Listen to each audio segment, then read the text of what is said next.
Beaucoup de croyants s'imaginent que Dieu est au bout du chemin, à la fin.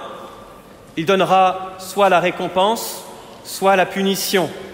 Et entre-temps, pendant qu'on est sur le chemin, eh bien, Dieu s'amuserait à envoyer des épreuves, des galères, ou alors à d'autres de l'aide, des bénédictions. Eh bien, ce n'est pas ce Dieu que Jésus nous a révélé. Non pas un Dieu qui est au bout du chemin, qui nous attendrait, mais un Dieu qui nous enveloppe de son amour. Un Dieu qui veut que nous vivions en communion avec lui. Et c'est ça le drame d'Adam dont vous avez entendu l'histoire de la chute dans la première lecture. Adam n'a pas fait que désobéir à un interdit extérieur. T'as le droit, t'as pas le droit. Profondément, Adam a rompu la communion avec Dieu.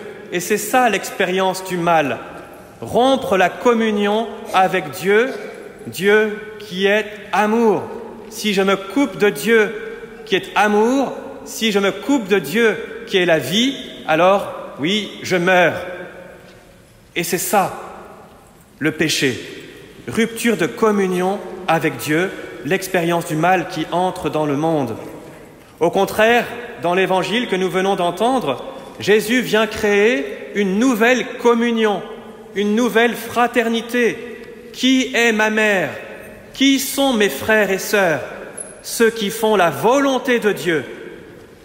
Et c'est cela l'enjeu pour nous aujourd'hui, c'est cela l'enjeu pour vous, communiants aujourd'hui, c'est cela l'enjeu de toute l'humanité, entrer dans ce grand projet de Dieu, vivre en frères et sœurs, entrer dans cette fraternité nouvelle que le Christ est venu instaurer en faisant la volonté de Dieu. Il est venu nous entraîner dans cette volonté. Chers amis, aujourd'hui, vous allez recevoir le corps du Christ pour la première fois. Vous faites votre première communion, justement, pour vivre en communion avec Dieu. Vous n'allez pas simplement recevoir l'espace de quelques instants l'hostie, le corps du Christ, c'est toute votre vie qui veut être en communion avec Dieu, adhérer à sa volonté. Mais parce que ce n'est pas facile d'entrer pleinement dans la volonté de Dieu, et parce que Dieu n'est pas simplement au bout du chemin, parce que Dieu non seulement nous enveloppe de son amour, mais qu'en plus il veut demeurer en nous, eh bien Jésus vient en vous, par la Sainte Communion, pour réaliser en vous, pour réaliser en nous ce que nous n'arrivons pas à faire, l'exigence de l'Évangile, l'exigence de la prière. C'est dur, la prière, parce que Dieu, on ne le voit pas, on ne le sent pas, on ne l'entend pas. C'est dur d'aimer comme Jésus nous demande. C'est dur de pardonner comme Jésus nous demande. C'est dur de servir et de servir encore comme Jésus nous demande. Alors, chers amis, communiants et ceux qui le désirent autour de vous, je vous apprends une simple petite prière que vous pouvez faire tous les jours. À chaque fois que vous n'arrivez pas à faire quelque chose que Dieu attend de vous, eh bien, vous lui demandez « Je ne sais pas prier, Seigneur, apprends-moi. Je ne sais pas aimer, Seigneur, apprends-moi. »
Voilà, chers amis, c'est cela le chant qui doit jaillir de votre cœur. Quand vous ne savez pas, eh bien chantez, Seigneur, apprends-moi. Chantez-le, ce chant, vraiment, tous les jours. Et même si vous ne savez pas chanter, eh bien vous dites « Je ne sais pas chanter ». Bravo, vous avez tout compris. Et le Seigneur nous apprend, non pas comme une bonne leçon qu'il nous donne de l'extérieur, il nous l'apprend de l'intérieur, justement par la Sainte Communion. Je te reçois, Jésus, et de l'intérieur, tu vas m'apprendre à prier, à aimer, à pardonner, à servir. Ça se passe à l'intérieur. Et c'est sans doute l'expérience qu'a faite saint Paul en communion au corps du Christ, lorsqu'il écrit « L'homme intérieur, notre être intérieur, se renouvelle de jour en jour. » Oui, Jésus nous transforme intérieurement. Vous allez communier donc au corps du Christ pour recevoir en vous la volonté de Dieu, pour recevoir en vous la force du Christ. Mais plus que cela, en réalité, quand on communie,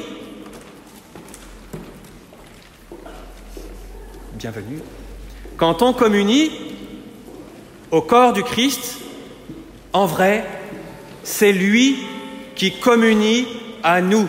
Quand on communie au corps du Christ, c'est lui qui communie à nous. C'est une grande fête pour vous aujourd'hui de recevoir le corps du Christ. Eh bien, dites-vous que c'est une fête encore plus grande pour Jésus. Jésus aussi, aujourd'hui au ciel, dit « Aujourd'hui, je fais ma communion. Je fais ma communion à Giordano, à Giovanni, jusqu'à Frankens, Lorena. Je communie à vous. J'entre en vous pour communier à vos sentiments. Vous êtes triste? Eh bien, Jésus vient en vous. Il est le seul capable de comprendre votre tristesse. Et il la partage avec vous. Il vient à l'intérieur pour communier à vous, à chacun de nos sentiments. Chers amis, nous l'avons compris, Dieu ne nous attend pas au bout du chemin. Dieu communie à nous et dès ici-bas, il nous fait passer de la mort à la vie. Au nom du Père et du Fils et du Saint-Esprit. Amen.